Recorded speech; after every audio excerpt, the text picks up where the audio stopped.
Puppy இப்போ எப்படி இருக்குன்னு சொல்லிட்டு நீங்களே பார்த்துருப்பீங்க. நிறைய வீடியோ நான் போட்டுட்டு தான் இருக்கேன். இப்போ வந்து பார்த்தீங்கன்னா இந்த கேப் இருக்குது பாருங்களேன், இது வந்து பக்கத்தில் அண்டது போகக்கூடியது. அங்கே வந்து கொஞ்சம் காடு பிடிச்சி கிடக்குதா, எப்போவுமே அங்கே போகுது. பிள்ளைய கட்டி போட்டாச்சுன்னா கட்டி போடுறதுக்கு சம்மதிக்கவே மாட்டேங்குது பார்த்துக்கோங்க. ஒரே அழுக கட்டி போட்டாச்சுன்னா ராத்திரி மட்டும் நான் என்ன செய்வேன், வீட்டுக்குள்ளே விட்டுக்குவேன். வீட்டுக்குள்ளே விட்டாலும் நேற்றுக்கு மட்டுமே ஒரு 7 வாட்டியாவது என்னை எழுப்பி விட்டுருக்கோம் பார்த்துக்கோங்க. நிறைய டோட்டலாகவே நான் தூங்கலை. அப்புறம் பகலில் அவங்க நல்லா தூங்குனாங்க, எனக்கு தூங்க முடியலை. சரியா, இப்போ இன்னைக்கு நைட்டு எப்படின்னு தெரியல. நல்லா ப்ரேயர் பண்ணுங்க, நீங்கள் நைட்டு நல்லா தூங்கணும்னு. இப்போ மத்தியானத்துக்கு வந்து நிறைய பேர் தயிர் சாதம் கொடுக்க சொன்னீங்க. கண்டிப்பாக நான் தயிர் சாதம் தான் கொடுத்துட்ருக்கேன்.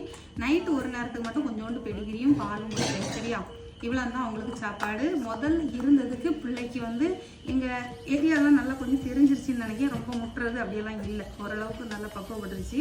இப்போ காயங்களும் இல்லை. பப்பி ரொம்ப சேஃபாக இருக்காங்க. அவங்களோட எல்லாருடைய சப்போர்ட்டுக்கும் தான்